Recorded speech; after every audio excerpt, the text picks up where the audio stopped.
Have you ever wondered why, even though your work is stable and your understanding keeps growing, inside there is always a feeling of not being truly at ease, as if your mind has never been able to rest completely? Very often, on the outside, everything seems fine, yet inside there is a subtle, familiar restlessness that is hard to name. It lingers quietly and continuously, making us feeling that something is missing, even though we do not know exactly what that something is. Many of us are intellectuals who work mainly with the mind, care about personal development, have read many books, listened to many talks, and may even have tried meditation, yet still feel that a deep inner transformation has not truly taken place. A common mistake many people make is thinking that by understanding more, analyzing more deeply, or becoming smarter, this uneasiness will automatically disappear. But in reality, the more we use intellect to search for stability, the more complex the mind becomes and the more it gets caught in endless loops of thinking, where easiness continues to appear in daily life. Hello, I am Teng from Lotuszentan meditation channel, where we gently practice returning to the body and mind together to explore the path of precepts, concentrations, wisdom, not through theory but through daily experience. There is a truth that very few people speak about really, that no matter how long you sit in meditation, if your daily life is still full of reactions, conflicts, regrets, and contradictions, the mind will find it very difficult to settle deeply in concentration. Many people come to meditation believing that as long as they learn the right technique, sit in the correct posture, and focus on the right object, the mind will naturally become calm according to their wishes. But then they are surprised to discover that the more they try to concentrate, the more tense the mind becomes, and the more they force themselves to be calm, the more unstable they feel inside. The reason is that meditation is not separate from daily life, and the mind cannot truly become still. If during the day we continue to live with actions, speech, and choices that tear the mind apart and create uneasiness. In Buddhism, keeping precepts is often misunderstood as rigid moral rules.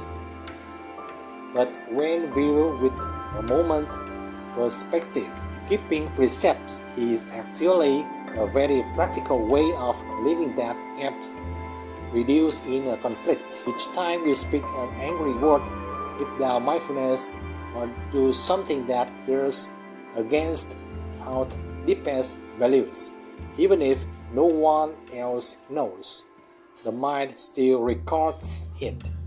And that very recording creates many heavy layers of inner contradiction that are hard to see.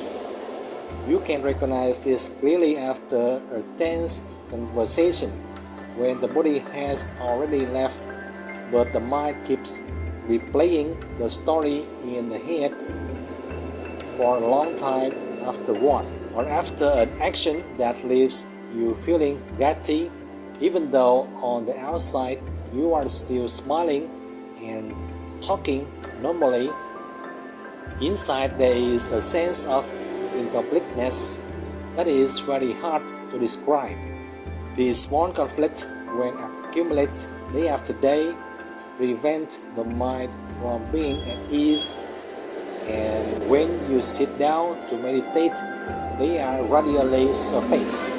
A common mistake is to ignore daily life and focus only on sitting meditation, as if meditation were a miracle that creates a space completely separate from the rest of life. In that case, keeping precepts is misunderstood as suppressing oneself, making the practitioner feel constrained and easily give up.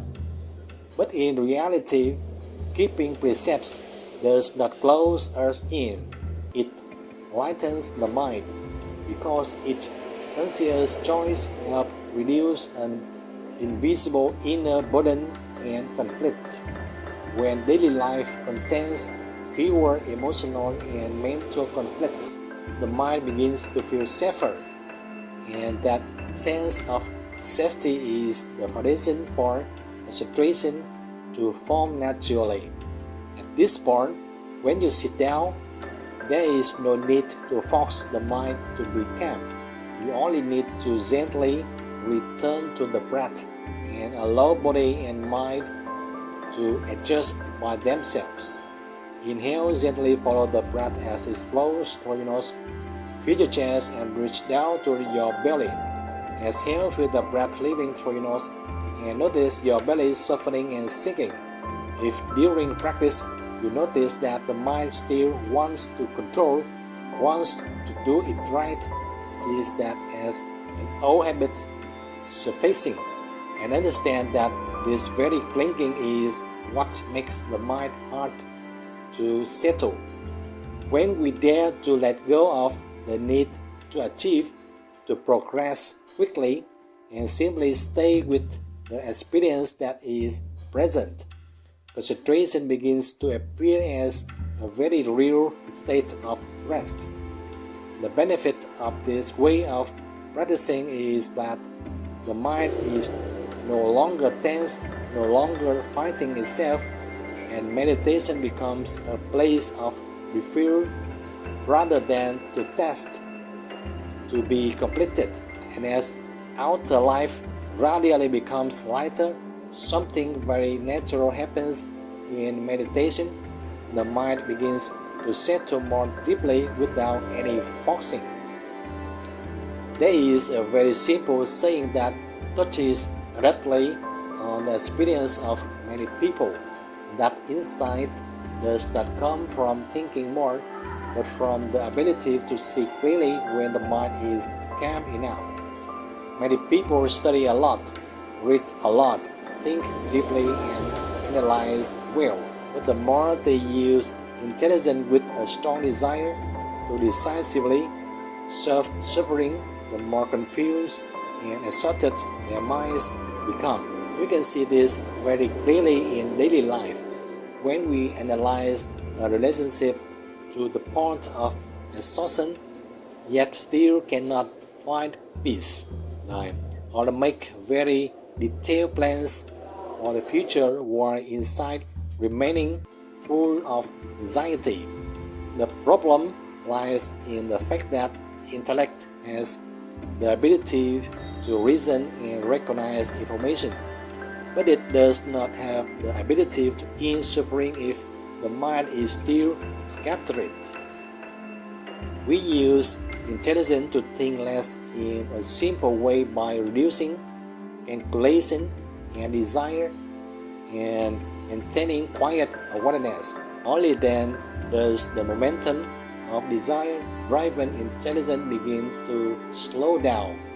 Insight differs from intellect in that insight does not require more thinking, but is direct, knowing, clear, and unobstructed by emotions or judgments based on personal desire.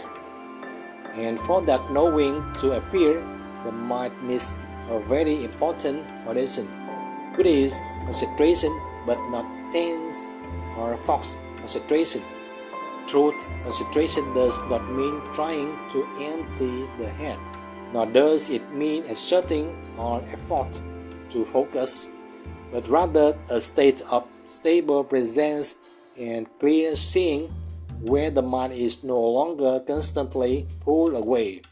A common mistake is to understand concentration as a form of strong control, or to expect that after just a few meditation sessions, insight will immediately appear according to one's wishes. When intelligence wants to dominate everything and is still running wild, that is when you are being driven and controlled by precepts, and it becomes very difficult to concentrate and even harder to be quiet enough to see the truth, which fundamentally requires stillness. When practicing with such craving, meditation easily becomes a silent struggle, making the mind more tense and further away from clarity. On the contrary, when we allow the mind to rest in simple presence, concentration gradually forms as a natural result without forcing. During practice, you only need to return to the breath as a very gentle anchor, not to achieve anything, but to recognize what is happening, to observe the body and how it functions. Inhale, gently follow the breath as it flows through your nose. Fill your chest and reach down to your belly. Exhale with the breath leaving through your nose, and notice your belly softening and sinking. If you notice that you are trying too hard, wanting to do it right, or comparing your present experience with some ideal image of meditation, see that as an old habit and understand that this very clinging is what is not beneficial or stable abiding. When we dare to let go of the habit of control, reduce craving, and simply stay with the breath as it is, the mind begins to settle very naturally. The benefit of this way of practice is that insight is no longer something to be sought, but becomes something that reveals itself when the mind is calm and clear enough. At that point, you begin to clearly see emotions as they arise, clearly see thoughts as they appear, but you are no longer carried away by them or identified with them as before. This is exactly what many people have been searching for a long time. A clarity that does not come from more thinking, but from clearer seeing. If you feel the value of this sharing, gently subscribe to Lotuszentan channel. Click like and share so that we have more motivation to continue accompanying you on the path of practice.